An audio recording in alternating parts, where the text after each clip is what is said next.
எனக்கு ஒன்றும் இதுவும் மோசமான ட்ரெய்லர் அல்லது ஓஹோன்ற மாதிரிலாம் இல்லை. ஓகே, நம்ம பார்க்கும்போது இருக்கிறது ஒரு ஆக்ஷன் படம். இதுக்கு பார்த்தீங்கன்னா ஒரு துப்பாக்கியை கஜினியும் கலந்த மாதிரி இருக்குது.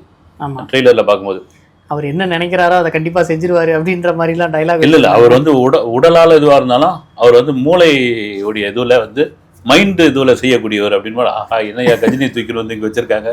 திடீர்னு பார்த்தீங்கன்னா துப்பாக்கி எவங்க கையில் ஒன்றாலும் இருக்கலாம், நான் தான்டா வில்லன் மாதிரி ஏயா துப்பாக்கி சொருவுறீங்க அப்படின்னு. இந்த பொட்டி மாறின்னு தெரியுங்களா, ஒரு படத்துல குரங்கு தூக்கி போயிடும்.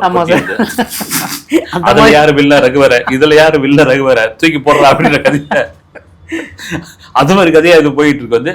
ரைட், நம்ம ட்ரெய்லரை பார்த்து எதுவும் முடிவு பண்ண முடியாது. இது ஒரு ஆக்ஷன் படம், பக்கா ஆக்ஷன் படம் தெரியுது. கஜினி மாதிரி ஏதோ ஒரு மறக்கிற இது உள்ள ஒரு நபர் துப்பாக்கி கடத்தல் ஒன்று நடந்துகிட்டு இருக்கு. பிஜு மேனன் பேசுற டைலாக்லாம் வச்சு நம்ம இது வரைக்கும் தான் அதை கண்டுபிடிக்க முடியும். இதெல்லாம் மீறி முழுக்க ஒரு ஆக்ஷன் ஹீரோவா தன்னை நிரூபித்து கொள்ள வேண்டும், நிரூபித்து காட்ட வேண்டும் கட்டாயத்தில் சிவகார்த்திகேயன் இந்த படத்தை பண்ணியிருக்காருன்னு தோணுது.